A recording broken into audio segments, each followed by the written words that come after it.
Hi all. ഒരുപാട് പേര് ചോദിച്ചു എങ്ങനെയുണ്ട് എന്നൊക്കെ. കാലിൽ തിളച്ച വെള്ളം വീണതാണ്. വലിയ കുഴപ്പമൊന്നുമില്ല. എന്നാലും പനി പിടിച്ചു കേട്ടോ അതിൻ്റെ ഭാഗമായിട്ട്. അപ്പോൾ ഭയങ്കര ക്ഷീണം, തൊണ്ടയ്ക്ക് വേദനയൊക്കെയാണ്. എൻ്റെ അശ്രദ്ധ കൊണ്ട് പറ്റിയതാണ്. ആ അപ്പോൾ കുഴപ്പമില്ലാതിരിക്കുന്നു. എങ്കിലും സൗണ്ടിനൊക്കെ ഇച്ചിരി വ്യത്യാസമുണ്ട്. പിന്നെ നല്ല ബോഡി പെയിനും കാര്യങ്ങളും ഒക്കെ ഉണ്ട് കേട്ടോ. അതൊക്കെയാണിപ്പം നിലവിലുള്ള അപ്ഡേഷൻസ് എന്ന് പറയുന്നത്. അപ്പം നമുക്ക് കഥയിലേക്ക് കടക്കാം.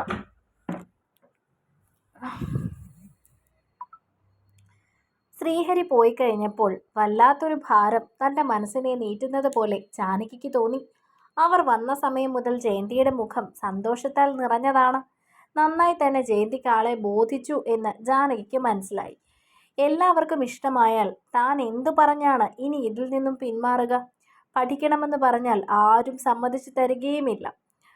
വിവാഹം കഴിഞ്ഞ് പഠിപ്പിക്കാമെന്ന് അയാൾ പറയുന്നത് കേൾക്കുകയും ചെയ്തു. അതുകൊണ്ട് തന്നെ ഇനി ആ ഒരു കാരണം പറഞ്ഞ് തനിക്ക് പിടിച്ചു നിൽക്കാനൊന്നും സാധിക്കുകയില്ല. തൻ്റെ പ്രണയം വിടരും മുൻപേ കൊഴിഞ്ഞുപോയ ഒന്നാണോ എന്ന് പോലും അവൾ സ്വയമായി ചോദിച്ചുപോയി. വ്യാമോഹങ്ങളുടെ ചുഴിയിൽ അകപ്പെട്ട് കിടക്കുകയാണ് തൻ്റെ മനസ്സ്. തനിക്ക് സാധിക്കുമോ ഇനി ശ്രീയേട്ടൻ്റെ സ്ഥാനത്ത് മറ്റൊരാളെ കാണാനെന്നവൾ മനസ്സിൽ ചോദിക്കുകയായിരുന്നു. ഒരിക്കലും ശ്രീയേട്ടനെ അങ്ങനെ തന്നെ കാണില്ലെന്ന വിശ്വാസം മനസ്സിൽ നിറഞ്ഞു നിന്നു. അതവളുടെ ആത്മവിശ്വാസം കെടുത്താൻ പ്രാപ്തിയുള്ള ഒന്നായിരുന്നു. ഒരു നിമിഷം ബാത്റൂമിലേക്ക് കയറി ഷവർ ഓണാക്കി ഒന്ന് പൊട്ടിക്കരഞ്ഞു പോയിരുന്നു ജാനകി. ഒന്നും ചെയ്യാൻ സാധിക്കാത്തൊരു നിസ്സഹായ പ്രണയത്തിന് വേണ്ടി കണ്ണീരൊഴുക്കുകയല്ലാതെ മറ്റൊന്നും അവൾക്ക് സാധിക്കുമായിരുന്നില്ല. അമൽ എറണാകുളത്ത് ജോലി ചെയ്യുന്നതായതുകൊണ്ട് ഒരാഴ്ചയിലോ 2 ആഴ്ച കൂടുമ്പോഴോ ഒക്കെയാണ് വീട്ടിലേക്ക് പോകാറുള്ളത്. അതുകൊണ്ട് അവൻ വീട്ടിലേക്ക് ചെന്നതിന് ശേഷം മാത്രമേ അതിലൊരു തീരുമാനമാവുകയുള്ളൂ എന്ന കാര്യം ഉറപ്പായിരുന്നു. അത് ഒരു കണക്കിന് ഒരു വലിയ ആശ്വാസം തന്നെയായിരുന്നു അവർക്ക്. അതോടൊപ്പം വിദ്യയുടെയും ശ്രീദേവിൻ്റെയും പിറന്നാളാണ് പിറ്റേന്നെന്ന് പറഞ്ഞതുകൊണ്ട് എല്ലാവരും അവിടേക്ക് വരുവാൻ ജയന്തിയെയും ജാനകിയെയും ക്ഷണിച്ചിരുന്നു. അങ്ങനെ അവിടേക്ക് പോകുവാനായി 2 പേരും തീരുമാനിച്ചു. ഹൃദയം വല്ലാതെ തുടി കൊട്ടുന്നുണ്ടായിരുന്നു ജാനകിക്ക്. തൻ്റെ പ്രാണൻ ഒരു കയ്യകലത്തിലുണ്ടല്ലോ എന്ന സന്തോഷമായിരുന്നു അവൾക്ക്. ശ്രീഹരിയിൽ മാത്രം ഭ്രമണം ചെയ്യുകയാണ് ജാനകി എന്ന പ്രണയചക്രം. അവിടെ പ്രണയം മാത്രമേ ഉള്ളൂ. പരിഭവമോ പരാതികളോ ഇല്ല. ഒരു മൊഴി ദൂരത്തിനപ്പുറം അവനുണ്ട്. ഒന്ന് വിളിച്ചാൽ ഓടി വരാൻ, ഒരു വേദനയിൽ ആശ്വാസമാകാൻ, ഒന്ന് ചേർത്തണയ്ക്കാൻ. അത് മതി അവൾക്ക്. അവിടേക്ക് പോകുന്നതിന് മുൻപ് ജയന്തിയും ജാനകിയും കൂടി ശ്രീദേവിനും വിദ്യയ്ക്കും വേണ്ടി ഒരു സമ്മാനം വാങ്ങാനും മറന്നിരുന്നില്ല. തുണിക്കടയിലേക്ക് കയറി അവർ ഇഷ്ടപ്പെടുന്ന രീതിയിലുള്ള ഒരു ചുരിദാറായിരുന്നു ഇരുവരും വാങ്ങിയിരുന്നത്. ശ്രീദേവിന് ഒരു മുണ്ടും കുർത്തയും. വലിയ ആഘോഷങ്ങളൊന്നുമില്ലാതെ 2 കുടുംബങ്ങളിൽ മാത്രം ഒതുങ്ങി നിൽക്കുന്ന ഒരു ചടങ്ങായിരുന്നു അത്. എല്ലാ വർഷവും അങ്ങനെ തന്നെ. ഇന്ന് ഹരിയേട്ടൻ കൂടിയുണ്ട് എന്നതാണ് ഇപ്പോൾ ഏറ്റവും വലിയ സന്തോഷം. ആ കുടുംബത്തിൻ്റെ എല്ലാ ആഘോഷങ്ങളിലും ജയന്തിയെയും ജാനകിയെയും ഒഴിവാക്കില്ല. ഒരിക്കലും അവർ ഒറ്റപ്പെട്ടു എന്നൊരു തോന്നൽ ഉണ്ടാക്കാൻ ആ കുടുംബം അനുവദിക്കില്ല എന്ന് പറയുന്നതായിരിക്കും സത്യം.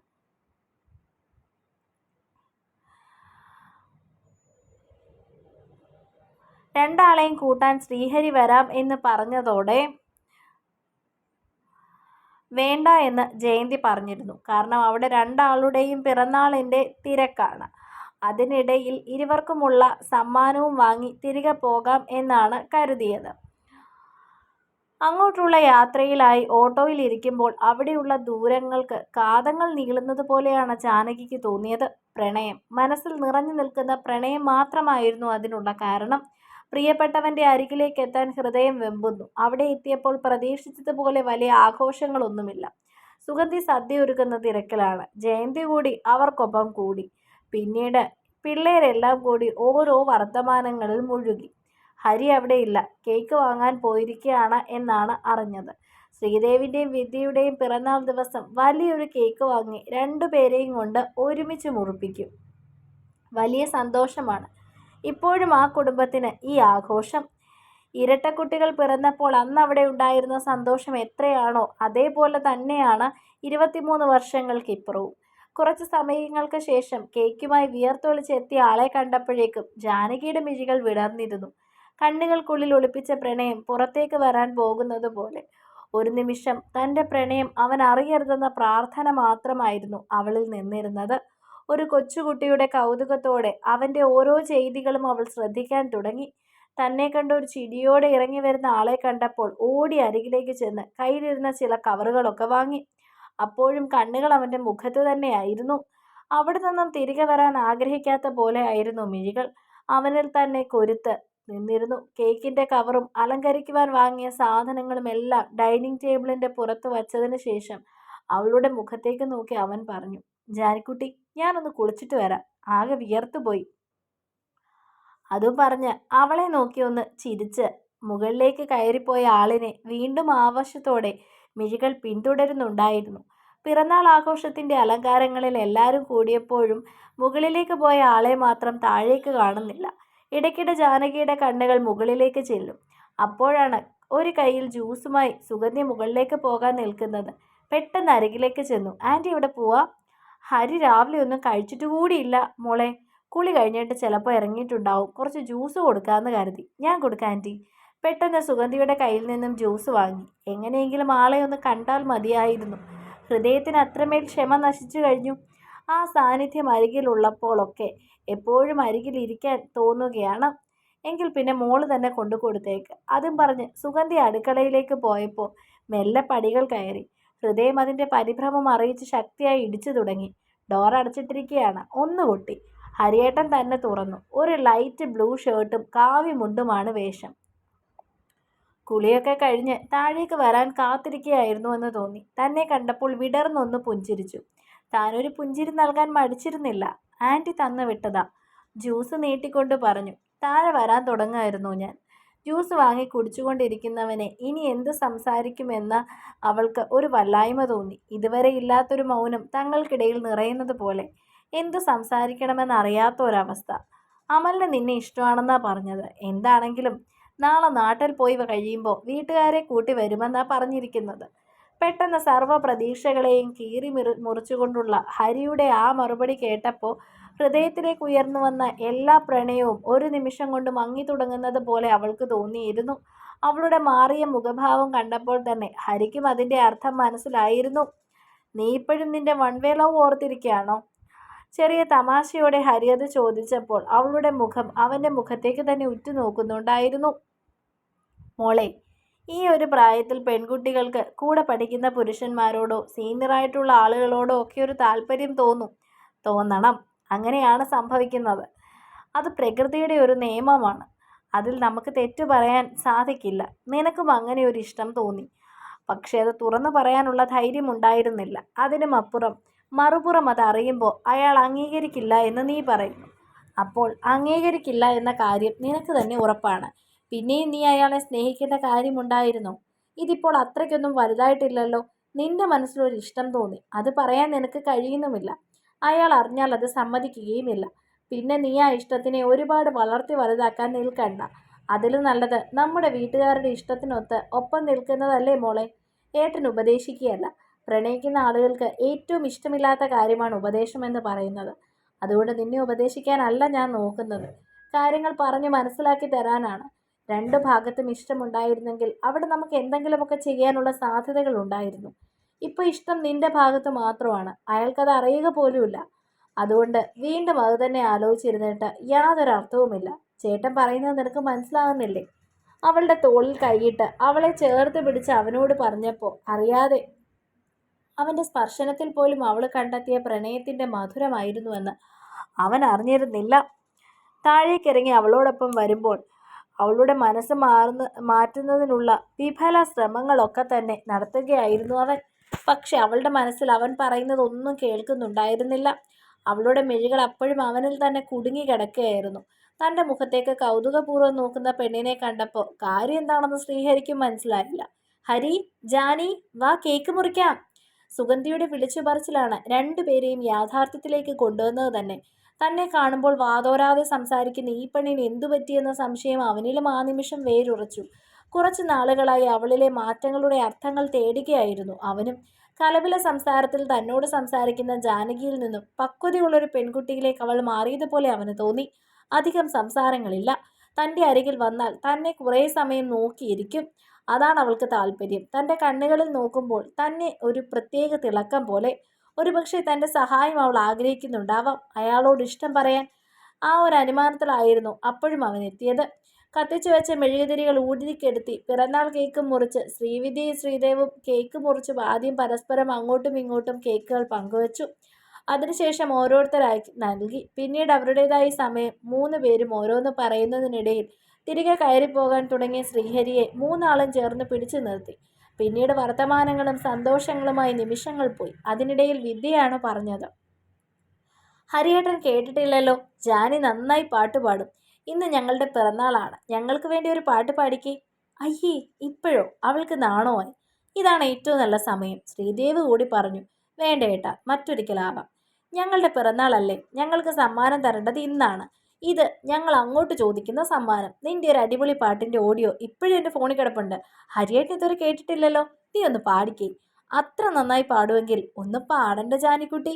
ഹരി പറഞ്ഞതോടെ അവൾക്ക് തള്ളാൻ വയ്യാത്ത അവസ്ഥയായി. ഇവിടെ നിൽക്കുന്നത് ബുദ്ധിമുട്ടാണെങ്കിൽ നമുക്ക് ടെറസിന് മുകളിലേക്ക് പോവാടി. അപ്പം നമ്മൾ 4 പേര് മാത്രമേ ഉണ്ടാവൂ. ശ്രീദേവിൻ്റെ ആ തീരുമാനത്തോട് എല്ലാവരും യോജിച്ചു. അങ്ങനെ 4 ആളും ടെറസിൻ്റെ മുകളിലേക്ക് ചെന്നു. ഇനി പാട്, ശ്രീദേവ് പറഞ്ഞപ്പോൾ ഒരു നിമിഷം കണ്ണുകൾ അടച്ച് ആ കണ്ണുകൾക്കുള്ളിൽ ശ്രീഹരിയുടെ മുഖം മാത്രം വരുത്തിയാണ് ജാനകി പാട്ട് പാടാൻ തുടങ്ങിയത്.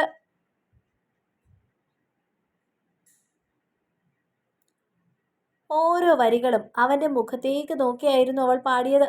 ചില വരികൾ വരുമ്പോൾ മാത്രം ഒരു പ്രത്യേകതയോടെ അവളുടെ കണ്ണുകൾ തിളങ്ങി നിൽക്കുന്നത് ശ്രീഹരി തന്നെയാണ്. ഇത് പലവട്ടം ആവർത്തിച്ചപ്പോൾ ശ്രീഹരിക്കും ഒരു വല്ലായ്മ തോന്നിയിരുന്നു. ആ വരികളുടെ അർത്ഥവും അവളുടെ നോട്ടത്തിൻ്റെ ഭാവവും അവനിൽ എന്തൊക്കെയോ സംശയങ്ങൾ ജനിപ്പിച്ചിരുന്നു.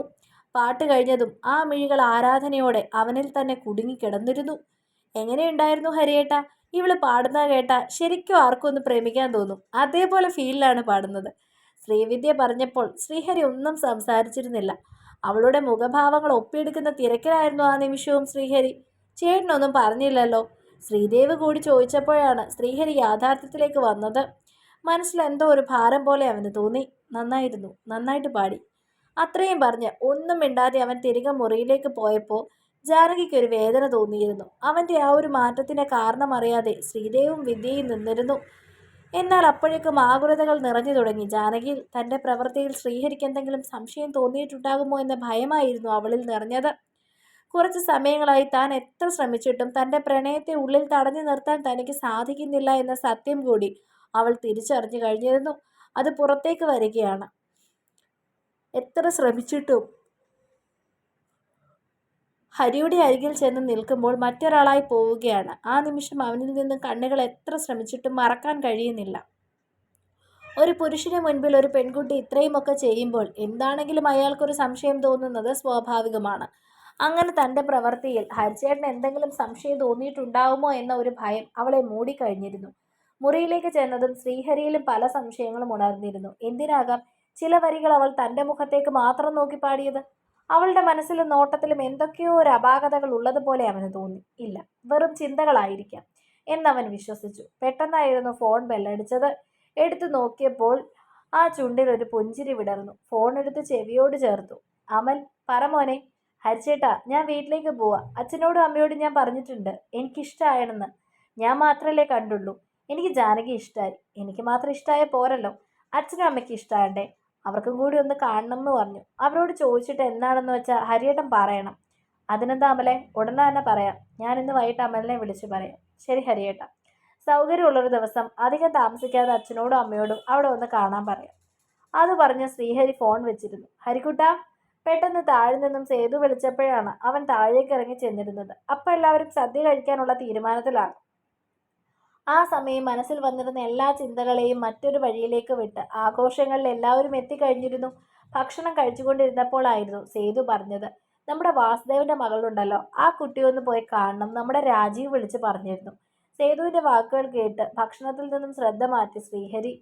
വാസുദേവന്റെ മോളെന്ന് പറയുമ്പോൾ സീതയുടെ, അതെ, സീതയുടെ അഞ്ചത്തിയുടെ മകള് തന്നെ. ജയന്തി ചോദിച്ചതിന് മറുപടി പറഞ്ഞു സേതു. ഇന്ന് വൈകുന്നേരം അങ്ങോട്ട് പോവാന്നാ കരുതുന്നത്. ഇപ്പം നിങ്ങളെല്ലാവരും ഉണ്ടല്ലോ. അവർ നമ്മൾ അറിയുന്ന കൂട്ടരുമാണ്. ആ കുട്ടി ബാംഗ്ലൂരിൽ ഒരു IT കമ്പനി ജോലി ചെയ്യുകയായിരുന്നു. ഇന്നലെ അത് വന്നിട്ടുണ്ട്. അപ്പോൾ ഇന്ന് കാണാമെന്ന് പറഞ്ഞു. അവർക്കറിയാം, പക്ഷെ കുട്ടികൾ തമ്മിൽ കാണണമല്ലോ. നിങ്ങളും കൂടി വന്നിട്ട് പോകാമെന്ന് ഹരി പറഞ്ഞു. അതുകൊണ്ട് ഇന്ന് തന്നെ പോയി കാണാമെന്ന് വിചാരിച്ചു. ഭക്ഷണം കഴിക്കുന്നതിനിടയിൽ സുഗന്ധി ജയന്തിയോട് പറഞ്ഞപ്പോൾ എല്ലാവരും ആ കാര്യങ്ങൾ ഏറ്റുപിടിച്ചിരുന്നു. ഇടയ്ക്കിടയ്ക്ക് പെൺകുട്ടിയെ പറ്റി പറയാനും തുടങ്ങി. ഭക്ഷണം തൊണ്ടയിൽ നിന്നും താഴേക്ക് പോകാത്തൊരവസ്ഥയിലായിരുന്നു ജാനകി. അവളുടെ ഓരോ ഭാവങ്ങളും ഭക്ഷണം കഴിക്കുന്നതിനിടയിൽ ശ്രദ്ധിക്കുകയായിരുന്നു. ആ നിമിഷം ശ്രീഹരി. ജ്യോതി എന്നാണ് കുട്ടിയുടെ പേര്. മിടുക്കിയ കാണാൻ. ബാംഗ്ലൂരിലാണ് ജോലി ചെയ്യുന്നതെങ്കിലും അത്ര ഉള്ള ഒരു മോഡേൺ സ്വഭാവങ്ങളുമില്ല. പാവം കുട്ടിയാ. അവിടെ അവരുടെ ബന്ധുക്കൾക്കൊപ്പമാണ് കുട്ടി താമസിക്കുന്നത്. ഒരു കുഴപ്പമില്ല. പിന്നെ പ്രായം എന്ന് പറയുന്നത് ഒരു ചെറിയ പ്രായമൊന്നുമല്ല. 24 വയസ്സുണ്ട്. 24 വയസ്സ് അത്ര ചെറിയ പ്രായമൊന്നുമല്ലോ. അതുകൊണ്ട് കാണാൻ പോകാമെന്ന് പറഞ്ഞത്. ഹരിക്കിപ്പം 32 ഉണ്ടല്ലോ. 32ഉം 24 തമ്മിൽ വലിയ വ്യത്യാസമൊന്നുമില്ല. രണ്ടുപേർക്കും ഇഷ്ടമാണെങ്കിൽ അടുത്ത വരവിന് തന്നെ നടത്താമെന്നാണ് കരുതുന്നത്. സേതു പറഞ്ഞുകൊണ്ടിരിക്കുമ്പോൾ ഒരു ഉരുള പോലും കഴിക്കാൻ സാധിക്കാത്ത അവസ്ഥയിലായിരുന്നു ജാനകി. അവൾ ഒന്ന് പാളി നോക്കിയപ്പോൾ ശ്രീഹരി ഭക്ഷണം കഴിക്കുന്ന തിരക്കിലാണ്. പക്ഷെ ആ മിഴികൾ അവൾ അറിയാതെ അവളെ തേടുന്നുണ്ടെന്ന് അവൾ അറിഞ്ഞിരുന്നില്ല. അവളുടെ ഓരോ മുഖഭാവങ്ങളും ഒരു ഭയത്തോടെയായിരുന്നു ശ്രീഹരി നോക്കിക്കണ്ടിരുന്നത്. താൻ സംശയിക്കുന്നതൊന്നും ആയിരിക്കരുത് അവളുടെ ഉള്ളിലെന്ന് അവൻ ഹൃദയത്തിനുള്ളിൽ പ്രാർത്ഥിക്കുകയായിരുന്നു. എങ്കിൽ പിന്നെ വൈകുന്നേരം പോയി കാണാം. സുഗന്ധി കൂടി അത് പറഞ്ഞതോടെ അവസാന പ്രതീക്ഷയും അറ്റ അവസ്ഥയിലായിരുന്നു ജാനകി. അവൾ പെട്ടെന്ന് ഭക്ഷണം മതിയാക്കി എഴുന്നേറ്റു. നീ ഒന്നും കഴിച്ചില്ലല്ലോ മോളെ, സുഗന്ധി പറഞ്ഞു. മതി ആൻറ്റി, തലവേദന പോലെ. ഇടറിയ ശബ്ദത്തോടെ അവളത് പറഞ്ഞപ്പോൾ ഒരു നിമിഷം ഭക്ഷണത്തിൽ നിന്നും തലയുയർത്തിയ ശ്രീഹരി അവളുടെ മുഖത്തേക്കൊന്ന് നോക്കി. അവൻ്റെ മുഖത്ത് നോക്കാനുള്ള ധൈര്യം ആ നിമിഷം അവൾക്കുണ്ടായിരുന്നില്ല. ഭക്ഷണം കഴിച്ച ഇല ചുരുട്ടിയെടുത്ത് അതുമായി അവൾ അടുക്കളയിലേക്ക് പോയി. അവളുടെ കണ്ണിൽ നിന്ന് അറിയാതെ ഒരു തുള്ളി എത്ര ശ്രമിച്ചിട്ടും പുറത്തേക്ക് വന്നുപോയി. ഭക്ഷണം കഴിഞ്ഞ് അവൾ നേരെ നടുമുറ്റത്തേക്കാണ് പോയത്. അവിടെ ചെറിയൊരു കുളമുണ്ട്. പർഗോളയിൽ നിന്നും മഴ പെയ്യുമ്പോൾ വെള്ളം വീഴുന്നത് ഈ കുളത്തിലേക്കാണ്. അവിടെ ഇരുന്നപ്പോൾ അവൾക്ക് ചെറിയൊരു സമാധാനം തോന്നിയിരുന്നു. മനസ്സിൽ കുറച്ചൊരു തണുപ്പ്. കുറച്ചു കഴിഞ്ഞപ്പോഴാണ് അരികിൽ ഒരു സാന്നിധ്യം അറിഞ്ഞത്. തിരിഞ്ഞു നോക്കിയപ്പോൾ ഏറ്റവും ആഗ്രഹിച്ച ആളെ തന്നെയായിരുന്നു അരികിൽ കണ്ടിരുന്നത്. പെട്ടെന്ന് മിഴികൾ വിടർന്നു. നീ എന്താ ഭക്ഷണം കഴിക്കാഞ്ഞത്?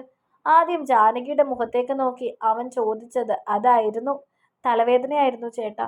അവൻ്റെ മുഖത്തേക്ക് നോക്കാതെയാണ് അവൾ മറുപടി പറഞ്ഞത്. അവനതിന് വിശദീകരണങ്ങളൊന്നും ചോദിച്ചില്ല. തലവേദനയാണെങ്കിൽ കുറച്ചു നേരം കിടക്ക്, അത് കഴിഞ്ഞിട്ട് പോകാനുള്ളതല്ലേ. ഞാൻ വരുന്നില്ല ചേട്ടാ, നിങ്ങളെല്ലാവരും കൂടി പോയാൽ മതി. തലവേദനയാണെങ്കിൽ കുറച്ചു നേരം കിടന്നാൽ മതി, 1 മണിക്കൂർ ആവുമ്പോഴേക്കും മാറിക്കോളും. വാത്സല്യവും സ്നേഹവും എല്ലാം വിട്ട് ഗൗരവ രീതിയിലായിരുന്നു അവൻ്റെ സംസാരം. ആ ഒരു രീതി അവളിൽ ഭീതി ഉണർത്തിയിരുന്നു. ഹരിച്ചേട്ടാ, ഞാനിവിടെ ഇരുന്ന് വന്നോളാം. നിങ്ങളെല്ലാവരും കൂടി പോയി കണ്ടിട്ട് ഇഷ്ടമാണെങ്കിൽ ഞാൻ വന്നാൽ പോരെ? പറ്റില്ല, എൻ്റെ കൂടെ നിങ്ങളെല്ലാവരും വേണം. അതുകൊണ്ട് നിങ്ങൾ വന്നിട്ട് പോയാൽ മതിയെന്നാണ് തീരുമാനിച്ചത്. ഏതായാലും നീ കുറച്ചു നേരം പോയി കിടക്ക്. വേദന മാറിയില്ലെങ്കിൽ നമുക്ക് ഹോസ്പിറ്റലിൽ പോവാം. അത്രയും പറഞ്ഞ് തിരികെ പോകുന്നവനെ കണ്ടപ്പോഴും അവൾ മനസ്സിനെ വേദന നിയന്ത്രിക്കാൻ ശ്രമിക്കുകയായിരുന്നു. എങ്ങനെയാണ് മറ്റൊരു പെൺകുട്ടിയെ കാണാൻ ഹരിയേട്ടനൊപ്പം പോകുന്നതെന്നായിരുന്നു അവൾ ആലോചിച്ചത്. വിദ്യയോടൊപ്പം വിദ്യയുടെ മുറിയിൽ പോയി കിടന്നു. എങ്കിലും അവൾക്ക് സമാധാനം ലഭിച്ചില്ല. ഇത്തരത്തിലുള്ള അനുഭവങ്ങളിലൂടെ കടന്നു പോകേണ്ടി വരുമെന്നവൾ മനസ്സിനെ പറഞ്ഞു പഠിപ്പിച്ചു. ചിലപ്പോൾ കല്യാണം വരെ കാണേണ്ടി വരും. അപ്പോഴൊക്കെ അതിനെ ധൈര്യപൂർവ്വം നേരിടാനുള്ളൊരു മനോബലം തനിക്കുണ്ടാവണമെന്ന് അവൾ സ്വയം പറഞ്ഞു പഠിപ്പിക്കുകയായിരുന്നു. പ്രണയവും ഇഷ്ടവും ഒക്കെ തൻ്റെ മനസ്സിൽ മാത്രമാണുള്ളത്. ഇതൊന്നും ഹരിയേട്ടൻ അറിയുക പോലുമില്ല. തൻ്റെ ഹരിയേട്ടൻ മറ്റൊരാൾക്ക് സ്വന്തമാകുന്നത് തനിക്ക് സഹിക്കാൻ കഴിയുന്ന കാര്യമായിരിക്കുമോ? ഒരിക്കലും അത് തനിക്ക് താങ്ങാൻ കഴിയില്ല. മറ്റൊരാളുടെ മാറിൽ ഹരിയേട്ടൻ താലി ചേർന്ന് കിടക്കുന്നു. ഹരിയേട്ടൻ മറ്റൊരാളെ നെഞ്ചിൽ ചേർക്കുന്നത്, ഇതൊന്നും തനിക്ക് ചിന്തിക്കാൻ പോലും സാധിക്കുന്നതല്ല. വിവാഹം നടക്കുകയാണെങ്കിൽ ആ പെൺകുട്ടിക്ക് സ്വന്തമാണ് ഹരിയേട്ടൻ. ഹരിയേട്ടൻ്റെ എല്ലാ അവകാശങ്ങളും പിന്നെ ആ പെൺകുട്ടിക്ക് മാത്രമാണ്. ഹരിയേട്ടൻ എപ്പോഴും ആ പെൺകുട്ടിക്കൊപ്പം ആയിരിക്കും. അവളുടെ അരികിൽ ഉറങ്ങി, ചിലപ്പോൾ ആ കരങ്ങളിൽ വിശ്രമിച്ച്. അതിനുമപ്പുറം മറ്റൊന്നും അവൾക്ക് ചിന്തിക്കാൻ പോലും സാധിക്കുന്നുണ്ടായിരുന്നില്ല. ഹരിയേട്ടൻ മറ്റൊരു പെൺകുട്ടിയെ നോക്കുന്നത് പോലും ഇപ്പോൾ തനിക്ക് സഹിക്കാൻ കഴിയില്ല. അപ്പോൾ എങ്ങനെയാണ് താൻ ഇതൊക്കെ സഹിക്കുന്നത്? ഒരു വേള എല്ലാം തുറന്നു പറഞ്ഞാലോ എന്ന് പോലും അവൾ ചിന്തിച്ചു. പക്ഷേ പിന്നീട് സംഭവിക്കുന്നത്, അതിനെപ്പറ്റി ആലോചിച്ചപ്പോൾ അവൾക്കൊന്നിനും മനസ്സ് വന്നിരുന്നില്ല. കുറച്ചു സമയം കഴിഞ്ഞപ്പോൾ വാതിലിൽ ഒരു മുട്ടു കേട്ടവൾ. ചെന്ന് തുറന്നപ്പോൾ ശ്രീവിദ്യയായിരുന്നു. അവൾ അരികിൽ നിന്ന് എഴുന്നേറ്റ് പോയതുപോലും അറിഞ്ഞിരുന്നില്ല. നീ വേഗം റെഡിയാവ്, നേരം പോയി, അവൾ പറഞ്ഞു. അകത്തേക്ക് കയറി അലമാരയിൽ നിന്നും ഡ്രസ്സ് എടുത്ത് കുളിക്കാൻ വിദ്യ കയറി. ഇനി നിമിഷങ്ങൾ മാത്രമേ ഉള്ളൂ ഹരിയേട്ടൻ മറ്റൊരു പെൺകുട്ടിയെ കാണാൻ പോവാൻ. ഒരുപക്ഷെ ആദ്യ കാഴ്ചയിൽ തന്നെ ഇഷ്ടമായാലോ? വീണ്ടും മനസ്സിൽ ചോദ്യങ്ങൾ തുടങ്ങി. എന്തു ചെയ്യുമെന്നറിയാത്ത നിമിഷങ്ങളായിരുന്നു അത്. അവസാനം അവളുടെ പക്വതയില്ലാത്ത മനസ്സൊരു തീരുമാനത്തിലെത്തി. ഹരിയേട്ടൻ മറ്റൊരാളുടെ ആകുന്ന നിമിഷം ഈ ഭൂമിയിൽ നിന്നും ജാനകി ഇല്ലാതെയാകും. ഹരിച്ചേട്ടനൊപ്പം അല്ലാതെ തനിക്ക് ജീവിക്കാൻ സാധിക്കില്ല. ചിലപ്പോൾ പക്വതയില്ലാത്തൊരു പെൺകുട്ടിയുടെ ഒരു തീരുമാനം മാത്രമായി അത് മാറിയേക്കാം. പക്ഷെ അവളെ സംബന്ധിച്ചിടത്തോളം ആ പ്രണയം അവളുടെ ഹൃദയമായിരുന്നു. രണ്ടും കൽപ്പിച്ച് പോകാനായി അവൾ തയ്യാറായി. അങ്ങോട്ടുള്ള യാത്രയിൽ അവൾ മൗനമായിരുന്നു. ശ്രീദേവും വിദ്യയും ഓരോന്ന് പറഞ്ഞ് ചിരിക്കുമ്പോഴും മൊബൈലിൽ മാത്രം നോക്കി മറ്റു കാര്യങ്ങളിലേക്ക് മുഴുകാനായിരുന്നു ജാനകി ശ്രദ്ധിച്ചിരുന്നത്. ശ്രീഹരി അത് ശ്രദ്ധിക്കുകയും ചെയ്തിരുന്നു. അവളുടെ പ്രവർത്തികളും ഇത്തരം രീതികളുമൊക്കെ അവനിൽ വല്ലാത്തൊരു അസ്വസ്ഥത നിറച്ചിരുന്നു. അവന്റെ മനസ്സിൽ ഒരു ചെറിയ സംശയത്തിന്റെ തരി വീണ് തുടങ്ങുകയായിരുന്നു. കാത്തിരിക്കുമല്ലോ. ഏതായാലും എന്തൊക്കെയോ ഹരിക്ക് കത്തിയിട്ടുണ്ട്. അപ്പം ഇനി പേടിക്കാനൊന്നുമില്ല.